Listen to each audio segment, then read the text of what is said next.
All right. I have with me here. What is your name, sir? My name is Max. Max. And you are not born in the United States. Which country you were I'm born? originally from Russia, from Moscow. From Moscow, Russia. Okay. So, how old were you initially when you came to the United The States? first time I was 6 years old. Okay. And what was the circumstance for your coming to the United States, or your parents bringing you? My father came to study in seminary in the Oh. United States, in Dallas Okay. Theological Seminary. Okay. And it was still the Soviet Union back then, so there was no place to do that. Okay. So we had to come to the States. And you were here just for the duration of his studies? Yes. So you 4 went years. so after 4 years, you went back to Yeah. Russia, and then you came again at what age? I believe I was 14 years old again when Okay. we came the second time. We came to Pasadena, California. My dad was accepted to a PhD program in Okay. Fuller Seminary. So what was your initial legal status then, or how was it attained? It's dependent of a student, which Okay. is an F2 visa. That was on your dad, correct? My dad had an F1 visa, Okay. and I had an F2, which So- is a dependent. Okay, got it. So from an F2, then you had to get a new status or a new visa? So in the time that we were in the country, I finished high school and applied to college, and I was Okay. accepted at an American college, and I received a scholarship in a school in Michigan, and I applied and got my own F1 visa as Okay. a student. I see. So F1s you're able to achieve because you've achieved that scholarship, you were accepted. Because you've been accepted to study in an American Okay, university got it. So as an F1, so that will only last for the... for the duration of your study. Okay, so when you get your degree, what happened next? When you get your degree, you have what's called an optional practical training, and that is a 1 year permission to find work and legally work in this country. Okay, And if you want to stay for longer than that and work in this country, you have to apply and be granted an H-1B okay, working visa, and okay, which in the year when I applied, so I graduated class of 2007 from my college. yes. And it took me, in that year, it took me about 9 months to find my first job. Wow, so there's pressure. If you don't get it by that year, you have to You go. have to find your first job, yes. So Otherwise you have I want to go. follow that really quick. So you're a Russian citizen essentially Yes. with legal residency, but after a year, if you couldn't find a job, you would essentially have to go back to Russia. Is that correct? Absolutely. Wow. So nobody gives you a sob story about separated families No. or whatever. And The law's the law, right? I was familiar with most of the international students at the college, and I would say all of them had a dream to stay in this country once they finished their degrees, and most of them ended up going back because they couldn't find work. And we don't hear their sob stories. It They was- didn't cry and whine. They just accepted it. They just accepted the reality of the circumstances. Did it happen that maybe their parents were here, but they had to go, or vice versa? I don't know those kind of details. That's but fine. I But- think most of them were just studying here, and the parents were back home. Yeah. Okay. So you achieved the H-1B, and H-1B is a working visa? When Is it- I applied for an H-1B visa Mhm. back in 2008, there was a lottery for it. So Oh. there were half as many available spots as people who applied. Okay. So it was essentially like rolling the dice, 50-50. I found a job.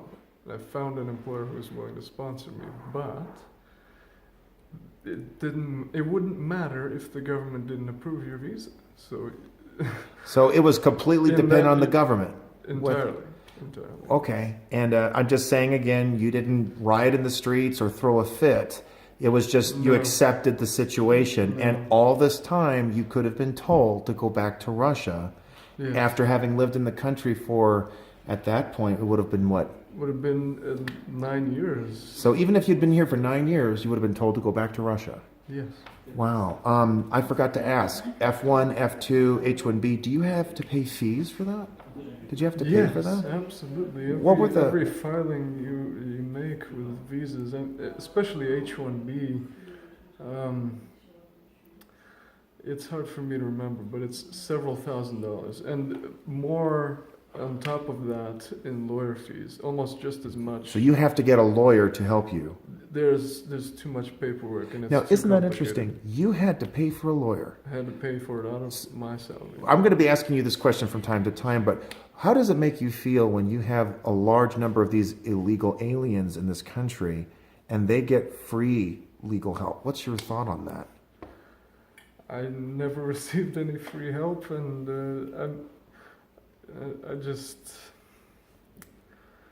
I wish them luck with their filings, but I never received that kind of help. I wish I had some kind of free legal help, because I was barely making ends meet for almost the entirety of my stay in this. And you have to take the money out of your hide, essentially, to do it. Yeah, Nobody I gave was you a living- grant I was or living anything. month to month in this country. Oh my Just, God. barely paying my own rent. What was the job With you all the worked? fees. What was the job you I worked? was the tax accountant. Okay, you were an accountant, so that's a very high level, that's a very profound career. So this H-1B, it has to be renewed? It has to be renewed every 3 years, and you can keep renewing it indefinitely. Okay. Uh, And there's a cost and to renew? Every and a cost- 3 years when you renew, you have to pay thousands of dollars to the government and to the lawyers to make those filings. Unbelievable. And this is a new line of questioning I didn't think to ask, but what do you have to answer a questionnaire? Do you have to provide paper? What are some of the things you end up providing?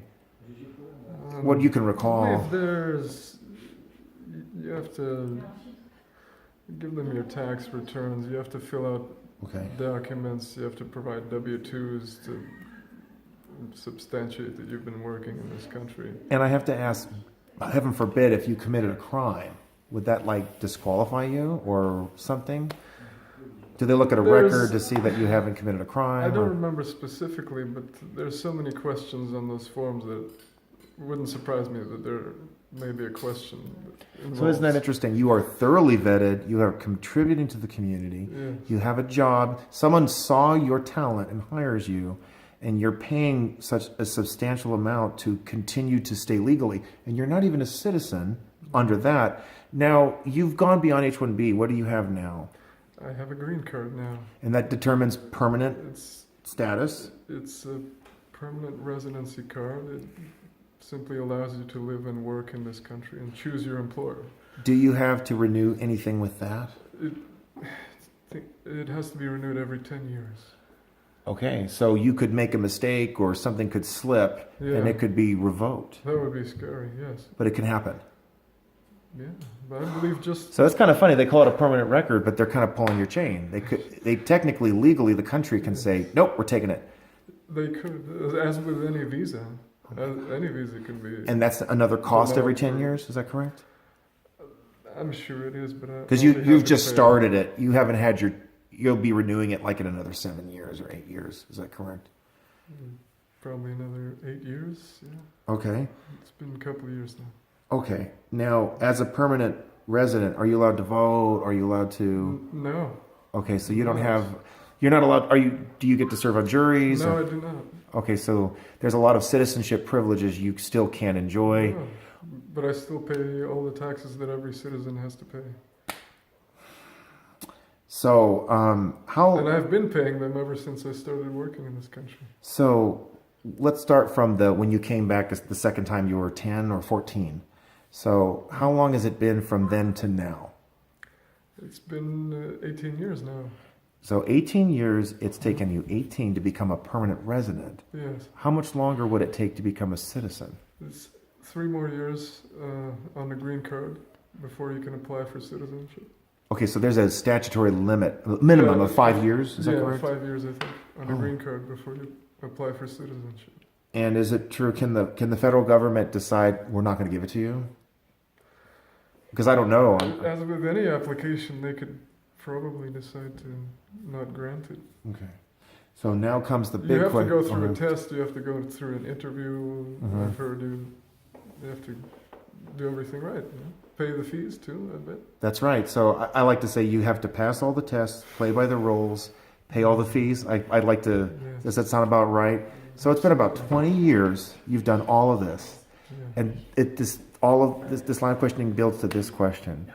What is your reaction to the 11, now maybe 16 to maybe 30 million illegal aliens in this country who are demanding amnesty, legal status, or even citizenship? What's your reaction to that? I'm filled with rage when I see the possibility that somebody can be granted all the rights and all the privileges that I've worked so hard to get over so long a time, and it's a very difficult existence on a working visa. You have to worry every day about losing your job, because if you lose your job, you have a month to find a new one, or else you have to get out of the country, and it really has.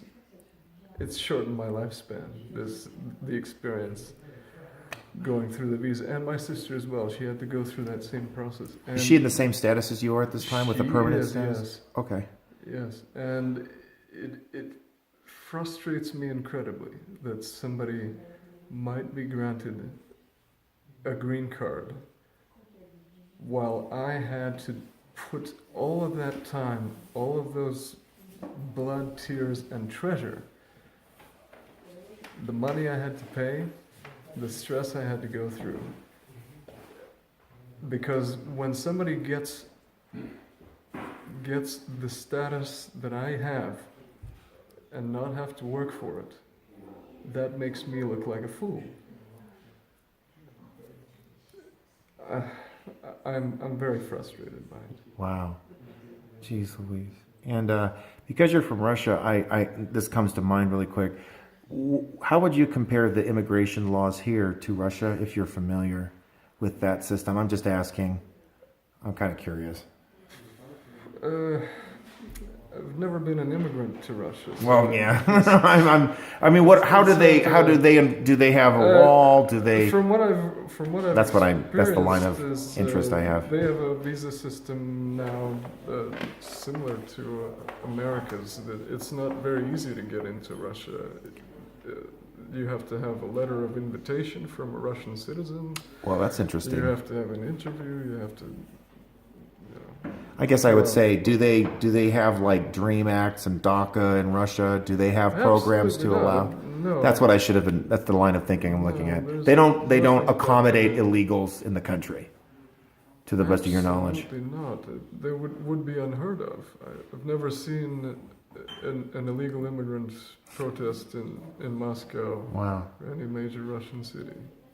That says a lot. Well, I want to say thank you for being a legal, resident and following the rules. And I was talking to you privately, and I'm just astounded. There are things you inform me of that people are not aware of how difficult.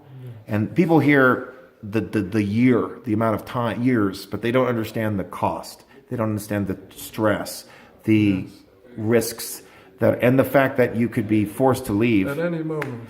And let me guess, do you end up having to pay the cost of that ticket too? Oh, absolutely. You're on your own Pay for that. your own costs, and for and sure. In that scenario, I don't know what to think. If you can't pay for the ticket, what do they do? What happens? I'm just curious. I mean, do you know what happens to maybe some of your friends were in a I believe, situation? The Russian government is offered at one point for any expatriates who want to come back, they offered to pay your return flight ticket. Okay, so there's that. But would you want to go back to Russia? No, not really. It's a country that's been devastated by years of communist mismanagement, and it's going to be recovering from that trauma for as long as I'm alive. You bring something to my attention, this communism issue, and I'm going to divert a little bit. You have lived under communism. Yes. You saw the free market, the capitalism in this country. Let me stop this here, and